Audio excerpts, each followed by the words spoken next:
The stage is set for the Finance Minister to unveil the 2025 budget, but this year the call is louder than ever for a budget that goes beyond the numbers and truly invest in South Africa's future. A key area of focus, as emphasized by Section 27, is education. The organization believes in an investment in school infrastructure projects such as the eradication of pit latrines and the construction of functional classrooms. Budget analyst at Section 27 and steering committee member of the Budget Justice Coalition, Matshidiso Lencoasa, is joining us in studio to have that conversation and also some of your expectations from the budget. We're just having a chat now of Matshidiso. Very good morning to you.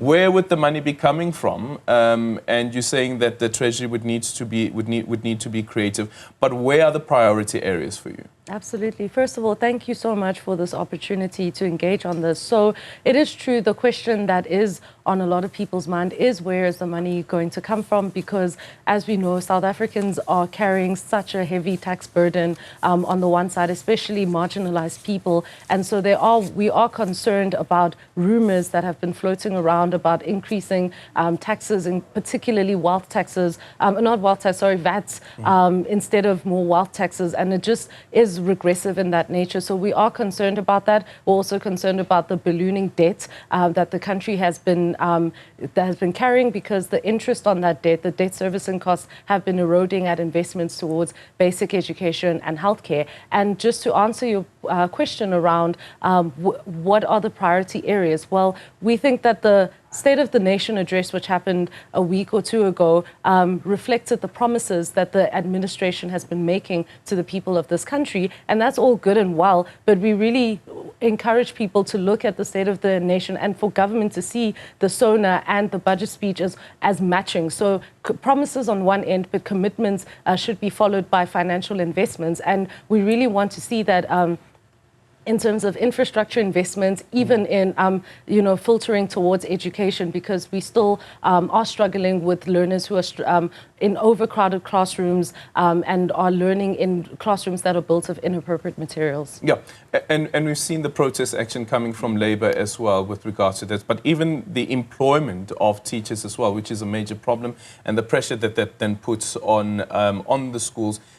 But what it does to the actual quality learning and teaching time itself, which is something I think sometimes we don't emphasize a lot on. Yes, absolutely. So, I mean, South Africa's performance, South African learners' performance on international education scales and tests has not been as great as we would like to be. So the idea that there will be worsening overcrowding because of commitments to reduce the number of teachers in classrooms is really concerning for us, because it's really just creating a situation where learners in this country are forfeiting or sacrificing their right to quality basic education to shape their futures, hoping that we will solve some of the economic issues that we have in this country today, hoping that we make the sacrifice and in a few years' time our economy grows at the rate that it needs to. But what will happen when they cross the line? So yes, maybe best case scenario, we overcome some of the economic shortcomings that we're currently facing, but then we have learners who have even worse education outcomes than we currently do. The Business Day, their front page story here is SARS boss warns against the tax hikes. This is now speaking about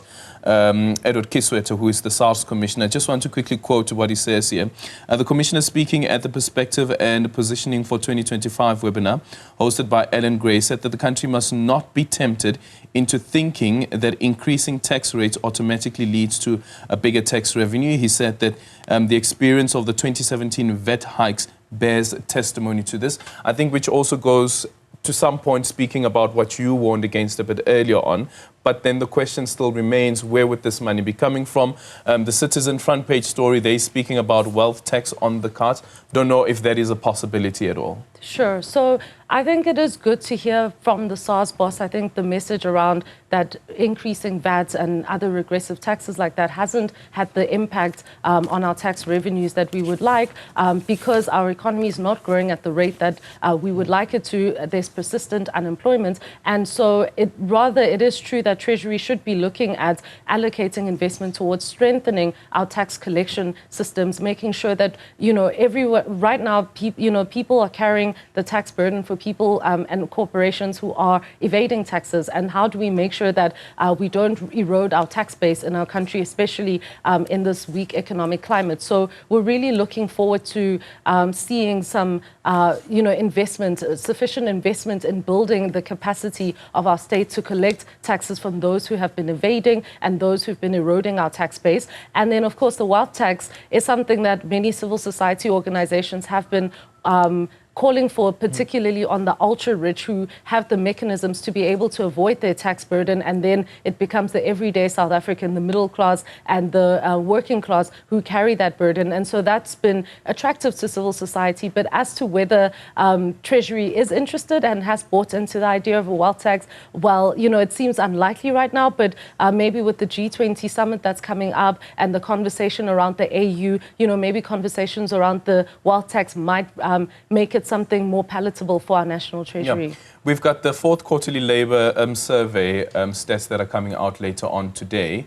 And it goes for me back to this question around how do we increase the tax pool and whether the minister in his budget speech tomorrow would be able to speak to that aspect. How do we increase the tax pool? Sure, we have all of the infrastructure investments that have been announced, but whether the municipalities, the various entities are actually spending the money becomes another thing. Absolutely. I think quality of spend and underspending is something that has been deeply concerning to us in civil society because first of all, there's constrained resources towards education and health recently because all of this money is going to our debt servicing costs. But of that little that we do have going to education and health, much of it ends up being returned by provinces who are not able, and municipalities, as you mentioned, who don't have the capacity to actually spend the money. And so it doesn't actually go to the intended users, the intended beneficiaries. The people in this country aren't benefiting from this. So it is true that I think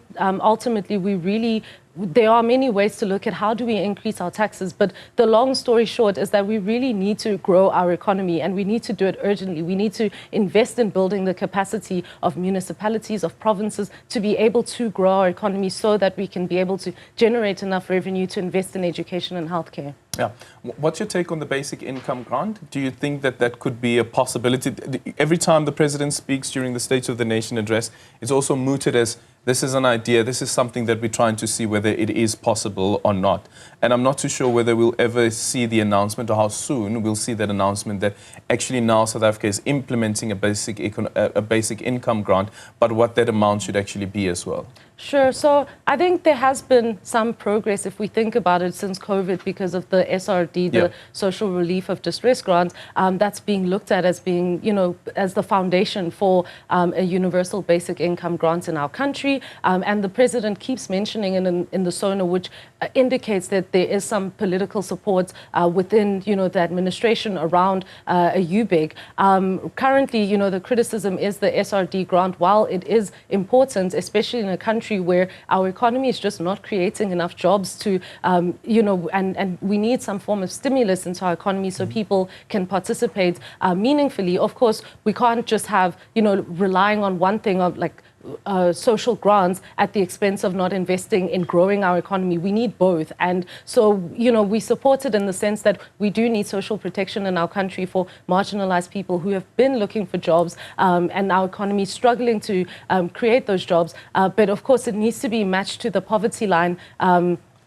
The poverty line, currently the SRD is not at that rate. And of course, we need to be looking at it as not just looking at it rather as an aspect of greater investments in rebuilding our country and restoring our country's economic performance. Yeah. Again, during the State of the Nation address, the president speaking about, I think he said about 28 million South Africans that are getting some sort of social assistance from the state. That's nearly half of the country's population.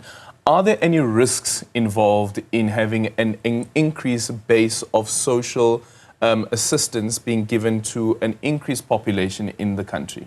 Yeah, so I think there's a risk, but I think the risk isn't really from the social protection side. Rather, it's from the failure to create jobs as an economy. I do feel that, and I think many economists have alluded to it being a ticking time bomb, that we have nearly 70% youth unemployment rates. And yes, the quarterly labor survey results will come out later today, so we can really see what is happening. But the idea that the majority of young people in this country are not able to find work, I think that really is a risk to our economy and the opportunities and our potential for our economy to raise enough revenue and to really be sustainable and to secure the futures of people in this country. So really, we are calling on government to prioritize growing our economy at this time. Yeah, for me also it's about, and if you speak about young people, these are probably the most energized in terms of your demographics.